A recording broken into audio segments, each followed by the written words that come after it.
How are you? Yes, welcome to my session. And I start by introducing myself. I'm Brother Peter Mokaya Tabichi, mathematics and physics teacher at Keriko Secondary School, which is in Nakuru, Kenya, Africa. And I'm a Franciscan brother of the Catholic Church, for those of you who know the Franciscan brothers. And in this case, we are going to look at these three areas, how to unpack the learning journey of a learner, at the same time to explore the impact of active learning for self-efficacy, and lastly, prospecting a bright future. First, I have to say what inspired me to become a teacher. I'm a proud teacher. I'm very proud to be a teacher. One of the things that inspired me to be a teacher is my family. My family, like now, most of my family members, more than eight, are teachers. And in particular, my father was a teacher, and I think that's why I got that. He influenced me to also become a teacher. And he inspired me to perceive teacher's role as enlightening others on how to tackle challenges of life. He was doing great work, and from there, I also carried on and I became a teacher. And here he is. He's here. This is my father, and I'm somewhere here. This when I was finishing my primary, my primary school level, and these are the other students. And he's here. He was a very inspiring man. And there are also the other teachers, but he was the most, the man behind all that I'm doing. And this is just, I just took off a photo of, in one of the sessions, having group discussions, and I'm somewhere here. And we are facing all sorts of challenges. Like now in primary school, I could walk just barefooted, okay? And I just came to learn like how to speak in English when I was like finishing primary, around level 7 there, okay? So it was very, very challenging, but through his inspiration and what the other people did to me, I was able to pass very well and join secondary school. Now, let me talk about my school. My school, as I've said, is Keriko, where I'm working currently, Keriko Secondary, and it is in Africa, here, Kenya, in a region, Rift Valley region part of Kenya. It's located in a very remote area. You might not even be able to trace it easily unless you get someone to guide you. Then if you are given directions, you might not be able to be there, but you have to get someone to guide you. And it has sorts of challenges that you hear of, so many challenges. I joined the school in the year 2015, and I've been there for this like my 4th year. And by the time I joined, it had a student population of 200, and currently we have a student population of 480, and it's still increasing. And that could be due to the good what we are doing, cooperating with the other teachers, and the school is having a good reputation, and many students are joining our school. And here it is. This is just a region of Keriko. It's in Rare area. That village is, this village is called Pwani. So this Pwani village. And here is our school. Don't know whether you are able to see it. Here is our school. It is here. And this is where most of the time you come to Kenya. This is where you find me most of the time. I go there very early in the morning and leave there very late, because there's a lot to be done, and we don't have like teachers, we don't have men. So this is where I spend most of my time. Here, now I think this is now magnified. So this is a gate. Get through here. This staff room, school administration, everything is here as of administration and the word staff room, everything is here. But recently, due to the good reputation. The school has been performing so well in many areas, and we have having now students joining university and tertiary colleges. The local leaders and the other officials decided to give us an administration block. So this is our new administration block, which is still under construction. And these are the classrooms. There are 8, not enough. So these optional subjects, at times, we have to get students like starting from outside and maybe under the trees, okay? This is our lab, science, chemistry, physics, biology, everything. But it's, unfortunately, it's not well equipped. And next, this is the picture. If you now get time to go to the school, this is a picture, the kind of picture you get, students. At times, you may not have teachers because of that, I'll say, shortage of teachers, and this this is what you get. And next, this is another session, like when I have a session of spiritual program, young Christian students just interacting with them. This was another one. This was some years back, and this one I took it was taken recently. This one here, recently showing how the student population. And some students, like during this gathering, some students, all of them don't fit in when we have those spiritual, religious sessions. So others have to like be outside. This is the staff room, and I just say, I was touched. I said, let me take a photo to remind me at times when I look at this, I find myself not doing much because it's so kind of like touches my heart, and I keep reflecting what is it that can be done.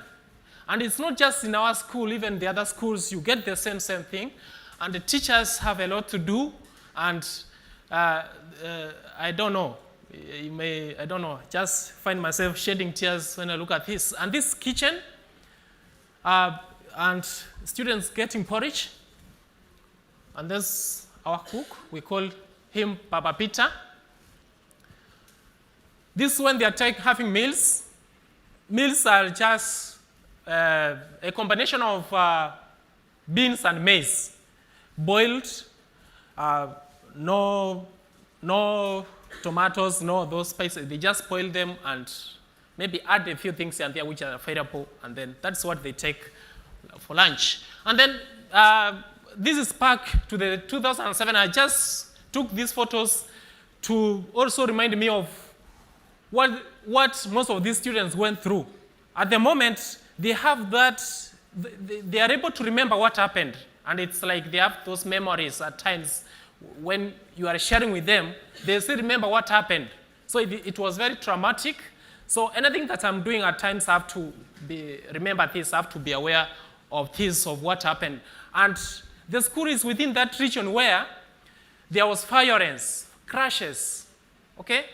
This is a region, if you heard of violence that, the crashes that occurred in Kenya 2007, that's where the school, that's where they experienced, it was like the hotspot of those crashes. And the students still have that trauma. And at the moment, maybe next we are going to see some of the measures we have taken, okay? And have in cooperation with other teachers to do something in order to really assist the students.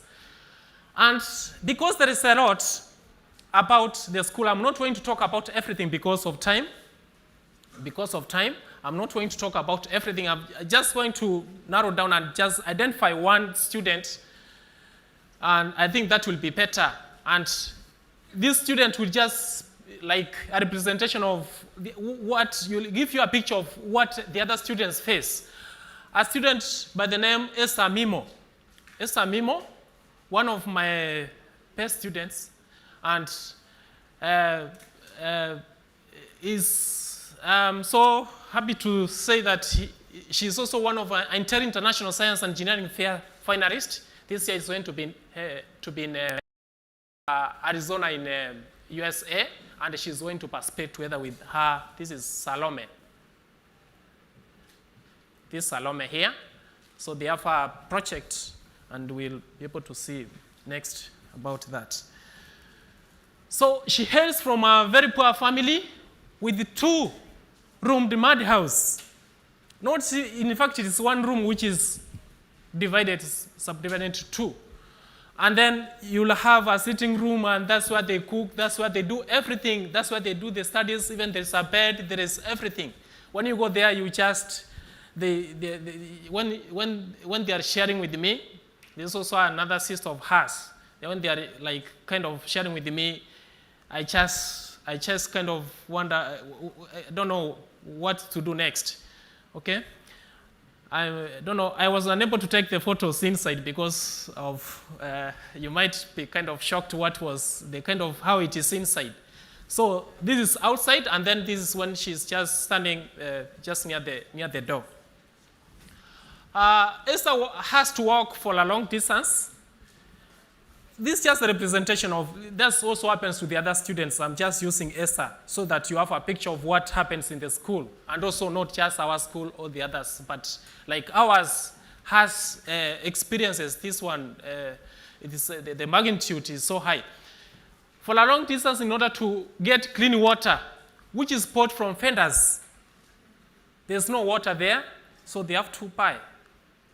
When for the cow, for the cattle and what, they have to buy that. She has to share some of the basic items with other members, such as clothing and pad.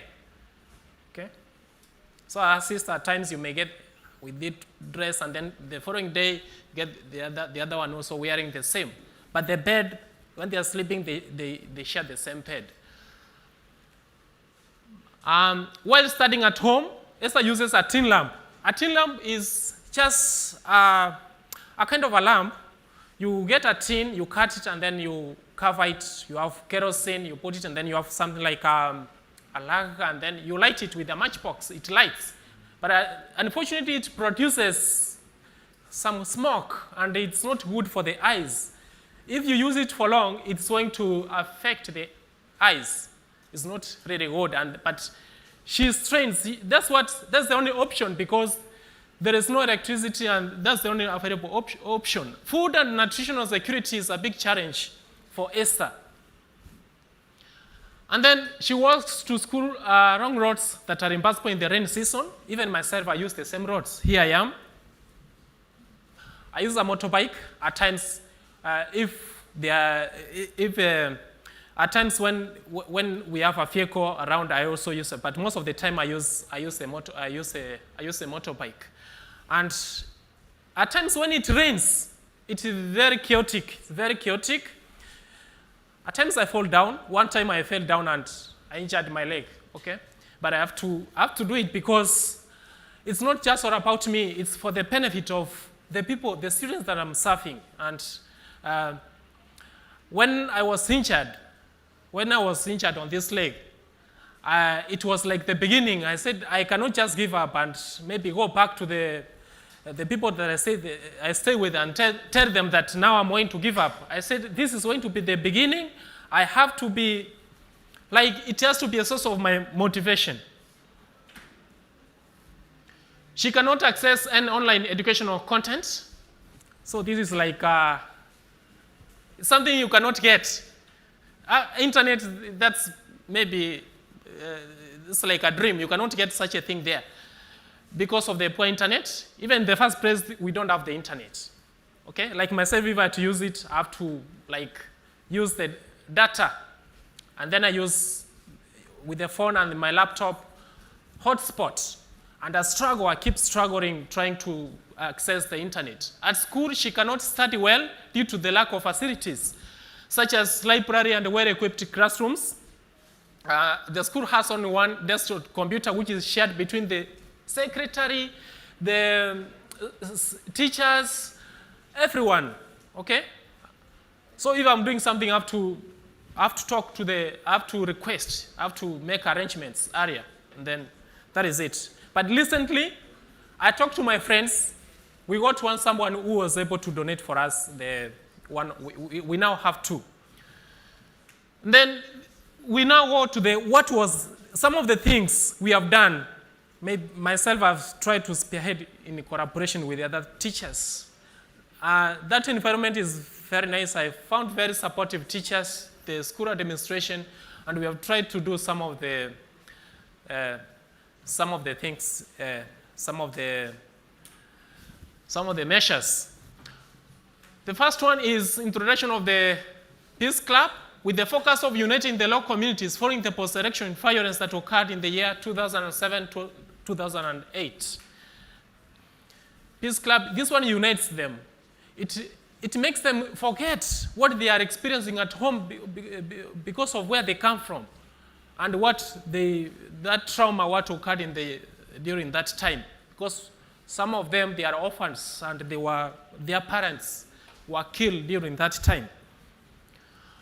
The school has been receiving donations from our charity program as Franciscan Brothers, so I'm a member of Franciscan Brothers. Franciscan Brothers have been also assisting, and in this case, I'm a member of this, of which I contribute 8% of my salary, and then the rest goes for things like the fare, getting the airtime, and some personal needs, like 20%. Now, 80% of it goes through the Franciscan Brothers, and then it goes to assist these situations. Feasting our home, I feast our home during weekends and whenever there is time, meeting our family to identify the challenges they face.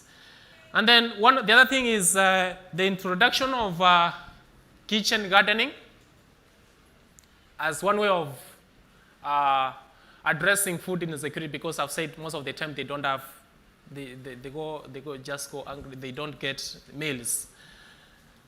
Most of them rely just on the only meal provided at school. That's porridge for breakfast. Some of them, they just come to school, they take water and come to school, and then githeri, that's a combination of maize and beans. So as one way, I know I cannot just give them food, I don't have the power. I said I cannot just watch this one, I have to do something. Something, even if it's small, it is really going to address. So kitchen gardening is an area, and this one I've been working on. So the school administration has also employed her father. Her father has been employed at school to work, and from there, they are able to get at least some income, which will be able to assist the community. So here is her father. This is called Mr. Imbusi, okay, repairing desks, and they are also working on the construction for the new administration block, which we have been given. So, and then the other thing is, I know there is much that we can do, but I cannot do everything because I have to be in class. There is a lot to be. So I have to take some sacrifices. I just chose one area, science, because I know with science, you are going to, science can do a lot. So that's an area. I said, let me really take that lane. So I was made the patron of the science club, and I've been mentoring other students. Now, in this case, I've been mentoring her to design research projects of such quality, which made her qualify for national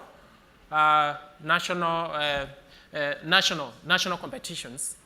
And of course, there is a time like last year, our school was the first nationally, beating those giant, even international schools, and emerging, and that surprised people. And that was it didn't happen by a miracle. Some sacrifices were done. She invented a device to allow blind and deaf people to measure objects. She's also I've said she's also one of the finalists. And then at the moment, she's working on this, still on the project. She doesn't have ICT, so I said, let me introduce her to ICT to have some basics in computer, and then later on, we are trying to see how the project, they can integrate Arduino technology, which will make that project be a kind of a reality because it's a kind of a prototype. And in this case, I'm just going to demonstrate to you one of the things that I use, like during those science innovations, what we do. And in this case, we're going to have a mathematical kind of work here. And in this case, which is going to be a demonstration of active learning as a strategy of teaching science. Because when I teach, I don't just go singing and just reciting. I have to engage the students, because with this, it is going to enhance their creativity. They become very creative, they become very innovative, and all of that, that is really going to make them very useful people. And I've seen so much benefits from that. So in this case, I'll request some volunteers, maybe 4. Two volunteers to come with. There's just a small task here we'll perform. 2 volunteers. Yeah, that's okay. Thanks. Yeah, two. Yeah. Even 3, that's okay. Yeah. So in this case, we are estimating the area. There is a piece of paper here given, these 2. And we want to estimate the area, the surface area of this. What we normally do, what is there in the books is that counting square where you have a grid. But to make it more interesting for you see when the students touch, when we engage them in this, they are able to learn more and it enhances creativity. So we are going to have these papers here. This is 10 by 10. So you guess the area is going to be? The area is going to be, if it is 10 by 10, the area will be what? What is the area? Multiplied by 10. What will be the area? 10 by 10. Yes? 10 by 10. 100 square centimeters. So this is 100 square centimeters. This is, the smaller one is 5 by 5. So what will be the area? 25. So we are going to use these smaller ones and the bigger ones. You start with the bigger ones, and then the small spaces that are going to remain, you fill with the what? The smaller ones. And then from there, will you be able to get the area of this, the surface area? This is an irregular surface. Are you able to get that? Yeah. So you can stick. You can stick. But if you are able to just arrange, just put them without use this. Yeah. Just 2 groups. I don't know whether it's what.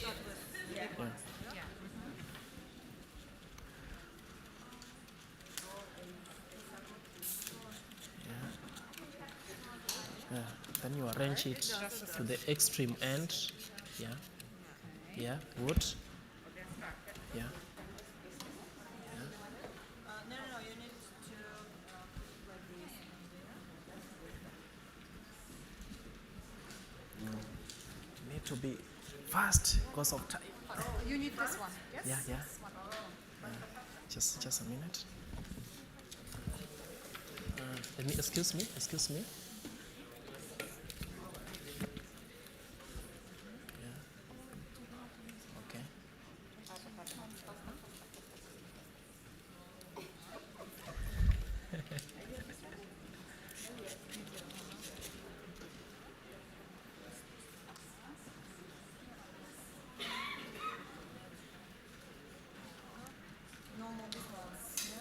You put them at the extreme end so that, Approximately, up to start with this end, and then occupy up. Yeah. That's okay now. And then the others, no spacing. Yeah, like this. Space. Now the remaining spaces you fill in with the small ones. Yeah. Then in the next you count. You count the large ones and the small ones. Then that's, at the end of it, you should be able to get the total area within a very short time. And in this case, I've just picked 5 by 5 and 10 by 10 because it's very easy to get the area. I could not have picked 7 by 7 because you'll be straining trying to get, if there are 3 and you choose 7 by 7, the area is very hectic trying to get the sum. So picking 10 by 10 and then 5 by 5, that will be, you'll be able to get the total area within a very short time.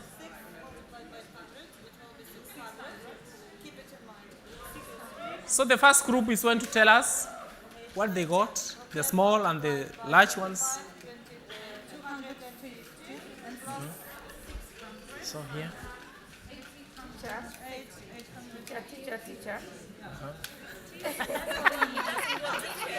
Teacher. So this one, where do you Help put us, this? Teacher, help us. Yeah. Yeah, that one, put it there. But then there's space. Good. Yeah? Just leave it. Now fill the remaining ones, now fill the small ones. Yeah. Then that one, put it here. And now there's many. No. Use the smaller ones now. Yeah. Now that one has get through with those big ones. Now use the smaller ones. Yeah. Okay. Use the smaller ones now. Because if you use the big ones, then they will not be able to fit in that space. Okay. Time is over. Time. Okay, so we've just finished. Uh-huh. But it can be approximately. Yeah, Like it is it's just, 175. it's a way of approximating. But now another trick, you can as well get one by one. I wanted to get one by one, but because of time I was unable to. I wanted so that they will also be able to fill one by one, and it's also very easy to work with one by one. Yeah. But for now we can just work with this. The approximate number is like 875. Wow. We multiplied these ones by 850, and then we added these ones, 250. Yeah. counted is like Yeah. it would be like one. One this one. Okay. So here the bigger ones you have. You've got 850. These are how many? The Yeah, big yeah, ones. all of How them. many? Six. Six. Also And then the six, big Big ones. 1, 2, 3, 4, 5, 6, 7, 8, 9, 10. 10. Ones. Yeah. times 50, and this one by 100. 100, And yeah. plus approximately this. 25. Yeah, because we added the space left, like one of these pink ones. Oh, And that's we did okay. approximately 875. Then let's wait for the second group. And they should be similar, yes? Yeah. Because they do not have. But depending on how they arrange them, you might have a slight difference. But they should not. The range should not be that big.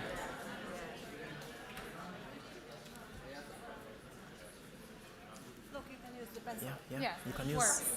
use this.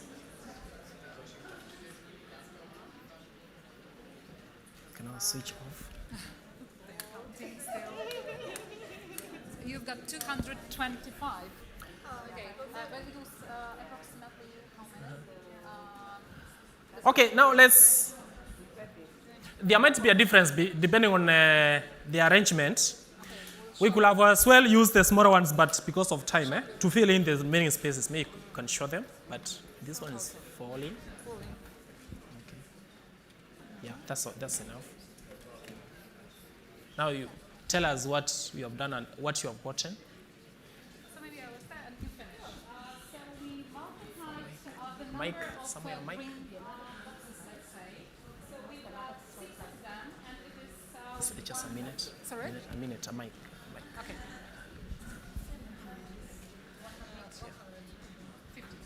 So we started from the yellow ones and we multiplied them. There are 6 of them, so it is 150. And then? And then we counted how many small squares we have got and multiplied 25, which is the area of a small square, by 10, because we have got 10 of them. And also, as you can see, there are some spaces left where the squares do not fit. So we kind of agreed that approximately the area of the squares, which are of the spaces which are left, would be equal to one little square. So we added 25, which is this area of one small square. So the total area you get It is 875, approximately. 875. I normally encourage my students to state the units. Okay, you also state the units. Was it in centimeters? Yeah. Yeah. 875 centimeters. Square centimeters. We are the teachers of English. Yeah, we teach English. Okay, maybe we clap We for did them. our best. Now we get the second group. Yeah, we get the same answer. Okay. Yeah, the same answer actually. Yay! Okay. Let's appreciate them. Okay, thank you. Thank you. Yeah, go back. Thanks so much. Okay, so at the end of it, you'll be able to get, you see they are also getting creative. They are getting creative, and there are also other ways of getting that. And here is a video of some of those students presenting when to present. And I is the name of the show of our project is Esamita. It was derived from our first names, Esther, Salome. But because of time, we might not be able to watch the whole of it. It takes like 10 minutes. In So many this is cases, accuracy is lost when it comes to an measuring estimator. value of different objects. The calibration done on many measuring instruments like this ruler may fade over time due to the So, what do I envision as success? In this case, seeing my learners grow in knowledge, skills, and confidence is my greatest joy in teaching.